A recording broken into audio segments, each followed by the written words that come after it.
আল্লাহ পাক রব্বুল আলামিন দেয়, ও বান্দা, গত কয়েকদিন আগে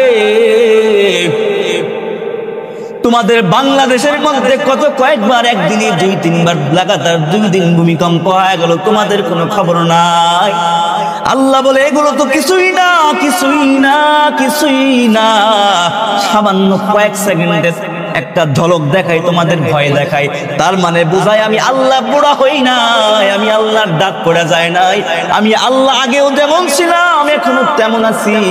আমি আল্লাহ মাঝে মধ্যে বুঝাই যে আমি আল্লাহ আছি। আল্লাহ বলে ইজা জুজিলাতিল আরদু জিলজালাহা, কিয়ামত যখন সংঘটিত হবে, ইসরাফিল যখন সিংহায় ফু দিবে, ইজা জুজিলাতিল আরদু জিলজালাহা, পুরো জমিন ভূমিকম্পে কম্পিত হয়ে যাবে। জমিনের মধ্যে থাকা সমস্ত লাশগুলো বের হয়ে আসবে। ও মুসলমান, প্রকম্পিত হয়ে যাবে, পাহাড় তুলার মতো উঠতে থাকবে, জমিন চৌচির হয়ে যাবে।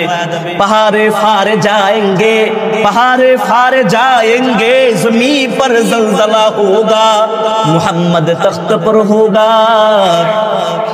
पहाड़े फारे जाएंगे, जमी पर जलजला होगा, मोहम्मद तख्त पर होगा, আদালত पर खुदा होगा। সেদিন ভূমিকম্প হয়া, ভূমিধস হয়া পৃথিবী ধ্বংস হয়ে যাবে, সব ধ্বংস হয়ে যাবে, কেউ বেঁচে থাকবে না, কেউ বেঁচে থাকবে না।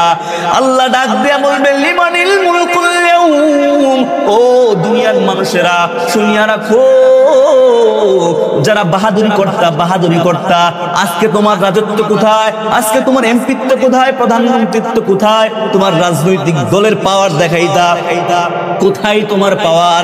আজকে একমাত্র রাজত্ব আমি আল্লাহর। লিমানিল মুলকুল ইয়াউম লিল্লাহিল ওয়াহিদিল কাহ্হার।